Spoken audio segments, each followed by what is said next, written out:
Okay, where do I want to begin this week? First of all, just finished Dragonite today. I'm doing this on Thursday the 11th. I'm sorry I'm going to be releasing this a day late simply due to all the time I've been putting into getting Dragonite finished so it can go along with the episodes of Ryuki.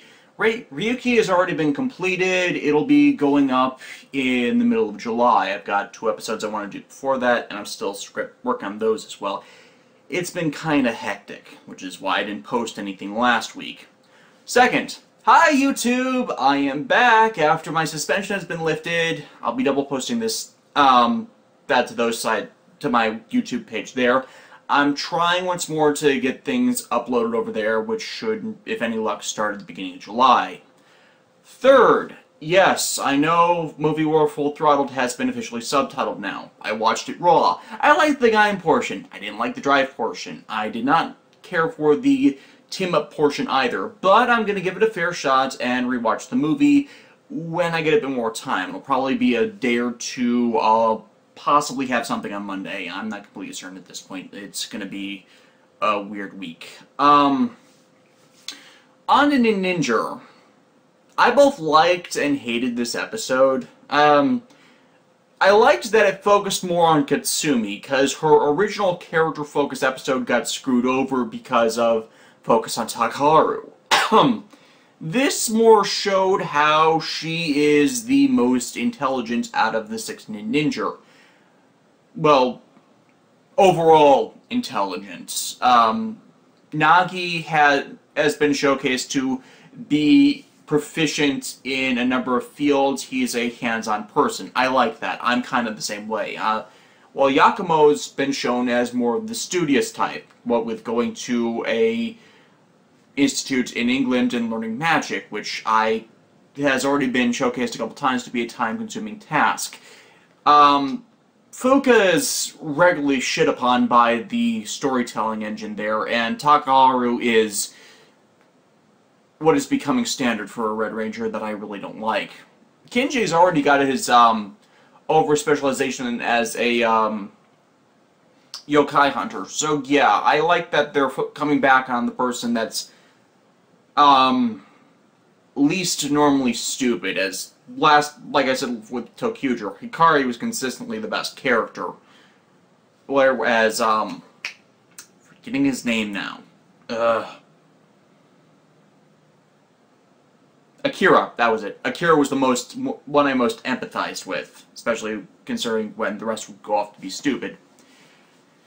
And yeah, it's more showing her talent at being an intelligent and clever person against a yokai that was, I think, a fusion with a typewriter. I saw a typewriter. I kind of zoned out of that part where that kaijin was created. That was role-playing as devious lawyer, in that getting, first she got Rodeo Maru to sign a contract, which put it under her control, and then did the same with Kinji that put him under her control. And I kind of like that they're, attacking an avenue that the group has shown that they're kind of not well off on, because, let's face it, the majority of them are idiots. And it's easy to con someone into something something that's bad for them when they're idiots. I like that kind of taking advantage of things. Especially since, she kind of played the silver-tongued lawyer angle for it. Katsumi, of course, tricks her by playing her own game, pretty much being the silver-tongued person, and using kind of a variant on the speech she gave to Rodeo Maru to get control of it, like they don't respect you, they don't appreciate you, hey, I'll do this thing for you and get you better representation. And yeah, that part of it all really did work. And I especially like the payoff, because they established that in the beginning of the episode. What I didn't like was, once more, it was mostly a fight scene. Pretty much 75% of the episode, fight scene going on in the background, not paying enough attention to this kind of little silly subplot. And I want to reiterate, I don't have anything against being silly. I don't have anything against, you know, ridiculous plots. That's what makes these shows fun. What I hate when they're stupid about it. When it goes against the characters, when it goes against the setting and established lore when it does that. That is my big issue with, I'll be getting to it, but that was my big issue with the comedy in Ryuki. It didn't serve the story. This more or less served the story, because, you know, it's kind of going back to some of its more farcical elements as part of being the character piece. And the other thing I liked was that they established that Yakumo and Katsumi were best for dealing with this type of yokai because, you know, they're the more intelligent and studious ones. Nagi and Fuka are the youngest, so they're not as life experienced. They haven't gone through all of their schooling yet, so they're not as adept at this. And Takaharu is, well, the brute. They were all playing off of their character's strengths here. So yeah, this is probably the first episode in a while I've liked. Legitimately liked. If it wasn't just that most of it was a fight scene, it could have been a lot better in my opinion. Because the problem with Ninninger and Tokuger were they didn't service enough of the story per episode, and it devolved itself. That was a problem with a problem that goes back to Go Busters, and I think I've talked about this before, in that if your story is lacking character, then the way you failed is you put too much of the action in. Now, as I just got done watching Dragon Knight, they had a lot of action, but there was more than enough character stuff woven into the action, like, you know, talking during fight scenes, and not just talk. It's like in the middle of their clashes, they would break apart and, you know, try to reason with one another or get some bit of exposition out there. And it wasn't every episode that was heavy on fight scenes. Some had very minimalist fights, but it used its time very well. There was like no filler. It was all ongoing serialized story, ongoing conflicts justified in the narrative. And since I just got watching all that and seeing this today, yeah, I was in a very positive mood for a series that I've otherwise been disliking. And, you know, the way they turned her own game against her, that really bought points with me. I don't like that they're kind of railroading the manipulative bitch yokai role into that kind of department, but you know, it's nice seeing a bit of variety with the monsters too. In that this new retainer, whose name eludes me, please don't tell me in the comments. I don't care, because I know he's going to be eliminated pretty soon, and he is kind of dismissive to all of the subordinates. Admittedly, he has got something of a hate-on for QAmon simply because the translators keep flipping on the term they're using for QAmon's gender, just in case it's not consistent with the voice actor, as that's happened before. But, it's kind of taken this dismissiveness thing we've seen from the last few episodes with him and shedding a new light on it, that he really doesn't respect any of the subordinates that he doesn't see as immediately useful. Whereas the only reason this Kaijin failed was because the Ninninger were able to play on that insecurity he created. So yeah, this was a good one for me. Drive! The Final Form episode. I like Type Trideron. I honestly do. It's admittedly the third time this writer has done this. Riku Sanjo did this type of introduction and fusion for Cosmic States in 4s, and for Kyoryu Red Carnival in Kyoryuger. Admittedly not to the same extent, but you kind of see the cliche forming for this guy, as he had...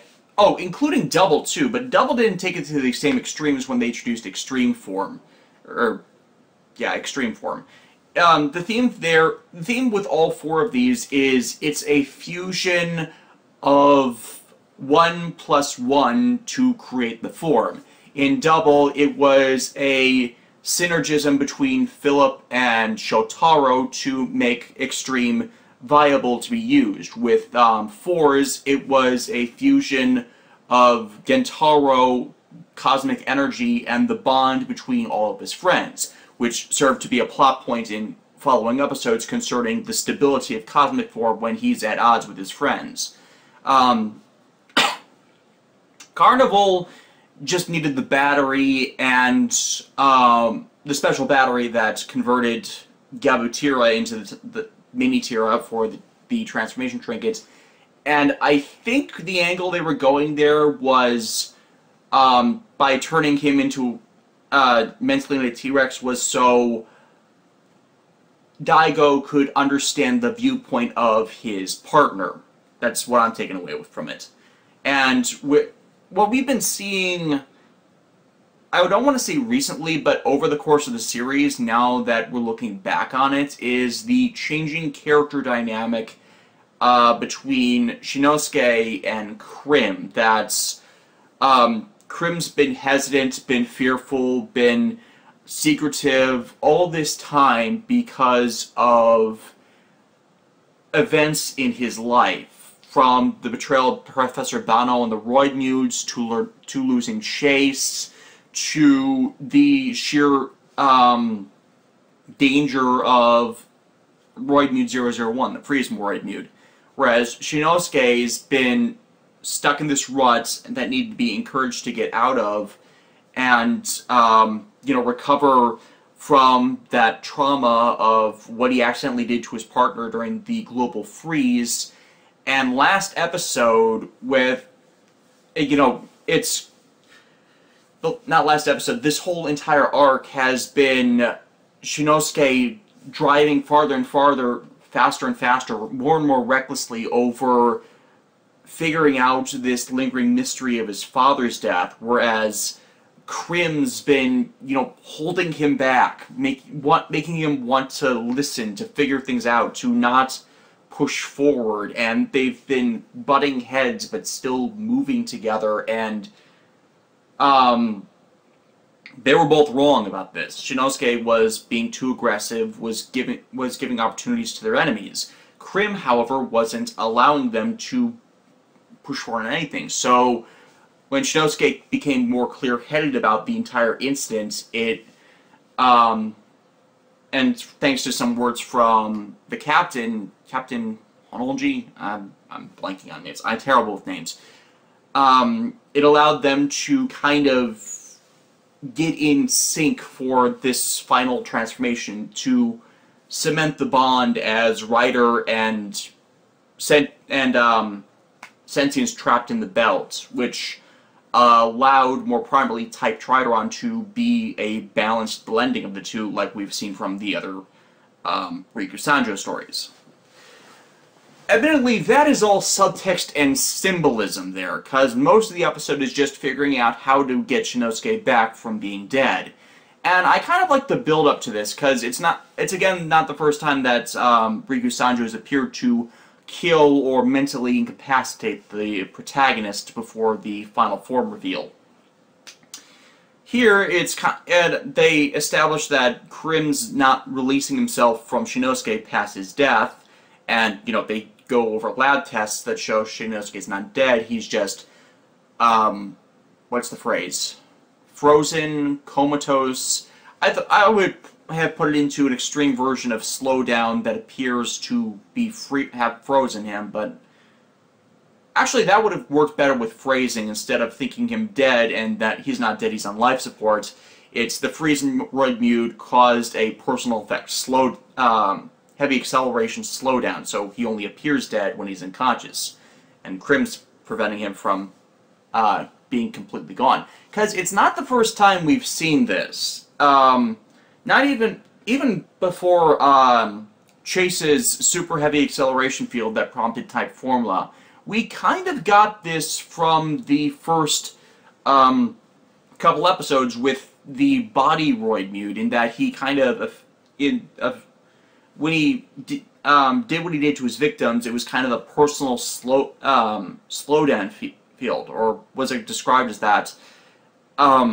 It's been several months since the series started. I'm blanking on exact details, but that's kind of the thing I'm taking away from it, to explain that. To explain the he's not dead, he just looks dead thing.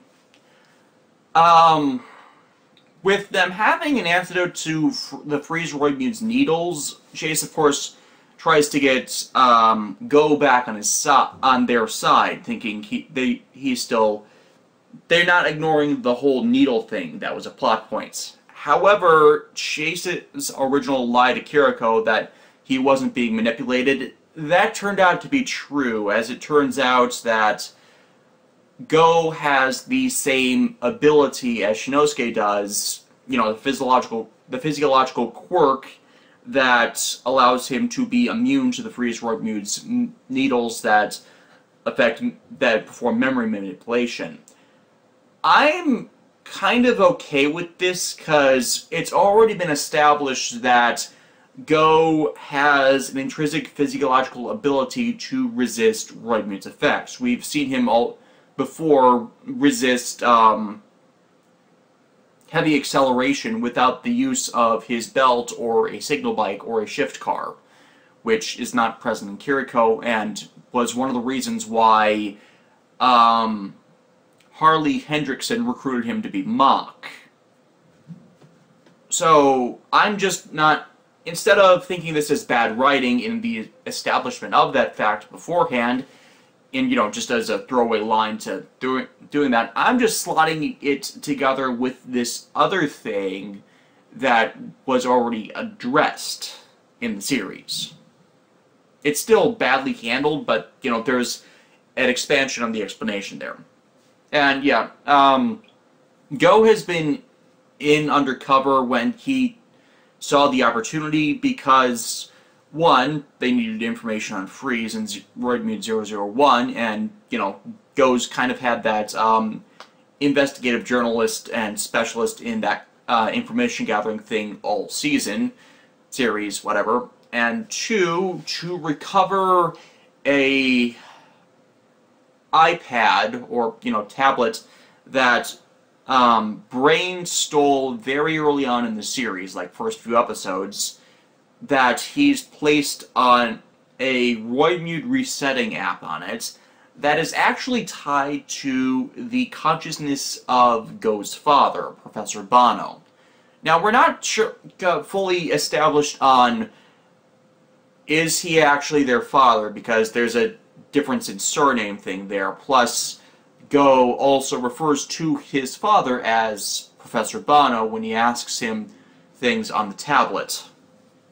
There's actually a pretty good scene of Chase and Go establishing all this, whereas Go hates himself for not being there for Shinosuke during his little undercover thing while Chase has been. And I think it's a weakening of the animosity between the two, especially since Go saves Chase from Freeze and Brain.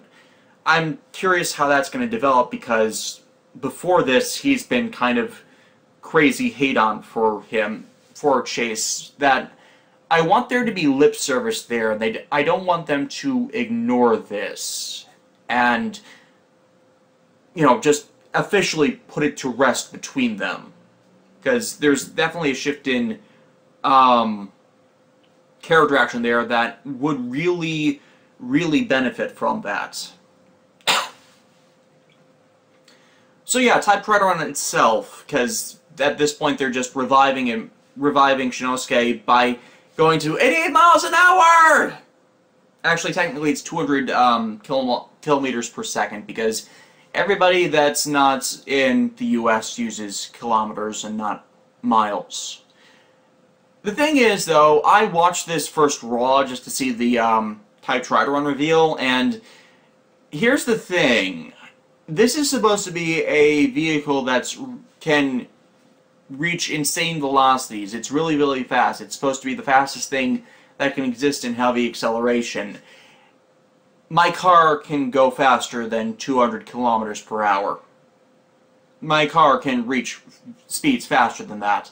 In fact, mine maxes out at 240 if I'm really pushing the engine and, you know, redlining the, have my foot, have the pedal to the metal and all that, and yeah, if I would kind of, it's kind of a disconnect between reality and the show. I mean, I know they based it on a sports car already, but, you know, you take the name Ride-A-Ron and you put it into your new vehicle, and Ride-A-Ron was the car that could go the speed of light. Yes. So, but yeah, the fusion sequence, it's pretty well set up, even with a bit from Kiriko delivering a message from Go, who asked how to best fix things, and delivering a bunch of stuff that tipped off the needed acceleration part of the heavy acceleration boot up.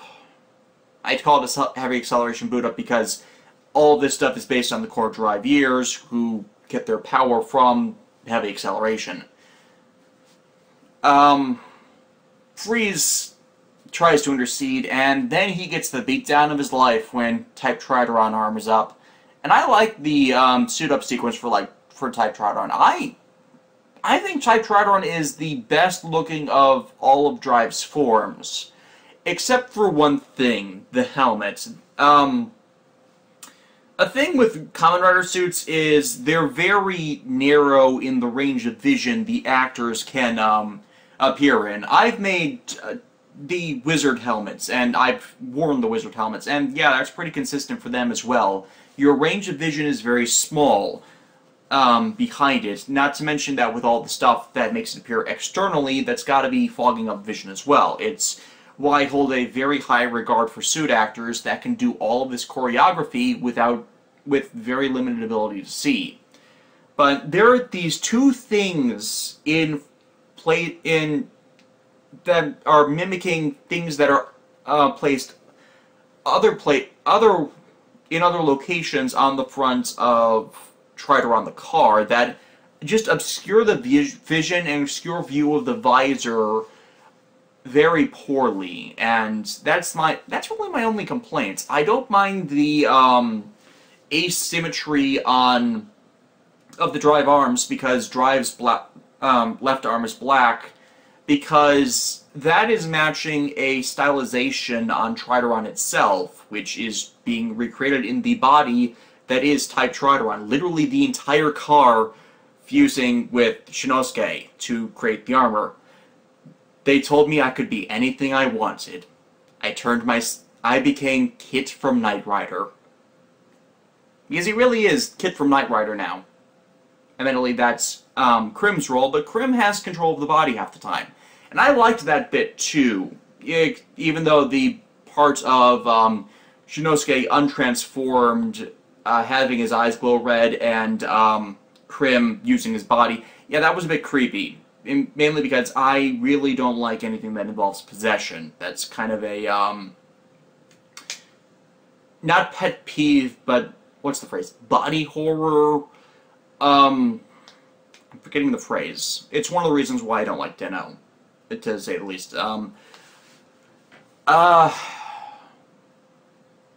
And yeah, he has a pretty decent showing. It's fast-paced, it's unfortunately short, so we only see one tire blending, which is a combination of three thematically similar shift cars.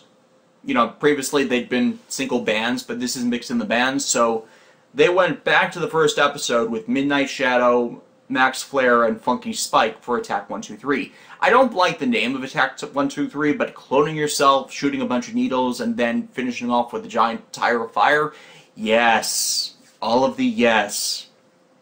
And hey, now we can fire a giant car from the trailer cannon. That was actually all sorts of awesome. Now you think this is just a 3-part episode, that they made this a 3-part arc to due to focusing on the story more than anything the last 2 episodes. So the form reveal episode could be just its own thing leading off from that. And I like that idea, but apparently they're extending the Who Killed My Father plot of Shinosuke's into one more episode, because apparently Freeze wasn't the one who actually did his father in. I'm actually curious, but all bets are on Nira, that being the one that actually did it, due to some of his actions in preceding episodes.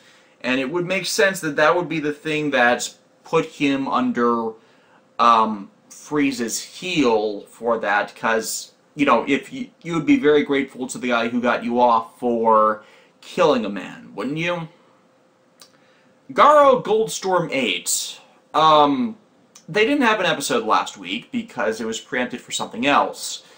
Well, I didn't release a vlog for that. I did record something for it, but, you know, Garo was not there, I was busy, and it was kind of it was kind of a good place for them to go on break, considering 2 weeks ago they had a big fight over the swords, and then this mysterious Makai Priest taking it. And the Makai Priest's name is Gald, who is from Homura Village. And clearly it's named after the devil who loved God and became a devil to protect her. Madoka Magica reference for all of you. Yeah, Gald is one of, obviously, the older Makai Priest order back, even though he's young, or I should say he was trained by someone who continues the separation between Makai Knights and Makai Priests, instead of, you know, having them partner up to better do their duties, because he doesn't trust Makai Priests, he doesn't trust the Makai Senates, and he doesn't trust Ryuga and Rian, who are partners. And we didn't get enough of a good read on him to really address why he's off on his own for all of this. Maybe he's just a bit immature and off on his... and, going from teachings, or doesn't have the experience to know a good thing, or... because he does seem pretty arrogant, screwing with Ryuga's fighting, and generally being a nuisance, and thinking he will be all he needs to reseal Radam now that he's carrying the sword. There's at least an involving dynamic there, in that his arrogance leads him to underestimate Rian in a duel of their skill, which, while he seems to dominate, shows how much clever Rian is, as she led him through the entire match, even though he seemed to be controlling, not manipulating. What's the phrase I want to be using? He seemed to be in control, but he never was of the match. Yeah, I think that works. Makai, not Makai, Horror of the Week, just basic Horror of the Week, didn't really even get anything of note from his actions, because he's the horrors are not the focus of the story. Radam is, due to the serialization. Problem with serialization is you need to balance the Monster of the Week stuff with the story stuff, and that's kind of the inverted weakness of what's usually been Garo's strong points, in that they spend more time on establishing the horror of the week and why it's despicable, or why the person the horror possesses is despicable, and that's all on the back burner this time. Not this time, this season. Which isn't exactly a bad thing, because, you know, my previous issues with Garo has been the lack of serialization. I'm just saying it's not being balanced correctly between the two sides of it, I should say. Yes. Yeah, aside from that, there's not much else. Masahiro knew I only got one scene, so there's not much more for my Honore Decado. This is actually the Destroyer of Worlds projected into another reality theory, but could be a lot worse. So yeah, just average there. Yeah. saw the previews. Yeah, some possible interesting stuff coming next week. Hopefully I'll be back more regularly than my spotty record the last couple weeks. Later.